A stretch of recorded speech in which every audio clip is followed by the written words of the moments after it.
SEO is not the right strategy for every business. So I want to talk about how to know if SEO is right for you, and if not, what you should be doing instead. Yesterday, someone DM'd me on TikTok. They were looking for help with SEO and AI optimization, and they said they've had a really hard time getting any sales through SEO. They explained that they have this great product, and when people actually see it, they love it. However, it's very unique. No one else offers this product, and no one knows that it exists until they see it. And this is a perfect example of a business that should not be investing in SEO. There's no agreed upon name that you would go to Google and search for. It's a very novel product. Very few people have ever heard of it. For a business like this, SEO and Google Ads, for that matter, aren't going to do you any good.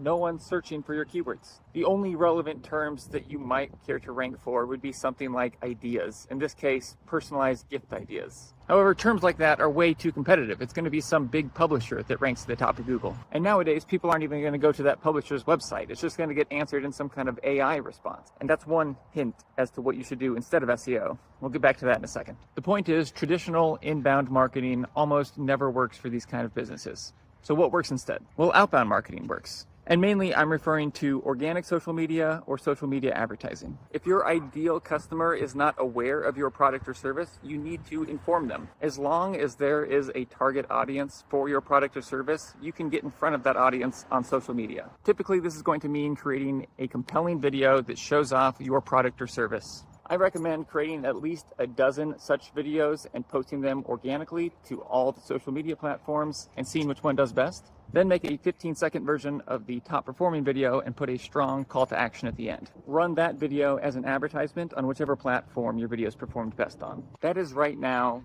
by far the most effective strategy for advertising if you have a very clear target audience, but they're not yet familiar with your product or service. However, I think that's probably going to change in the next year or two. As AI models get smarter, more and more people are using them for these kind of recommendations. Let's take the personalized gift example again. Every month, more people are turning to tools like ChatGPT to help them find gift ideas. ChatGPT is then going to do a series of hyper-specific searches across a traditional search engine, looking through hundreds of pages of content to find the perfect gift ideas for this particular user and their specific case. So how do you make sure the AI finds and recommends your product? Well, first you need to identify the pages that ChatGPT is referencing before it makes its recommendations. And then you just need to get your product or service listed on as many of those pages as possible, preferably in a way that's recommending you. This is currently the primary strategy we're deploying for our clients. And honestly, the payoff's probably not going to be as big as it would with social media videos, at least in the short term. But long term, I do think this is going to be the primary way that people get their recommendations. And right now, there's a huge opportunity to increase your visibility while the competition's low.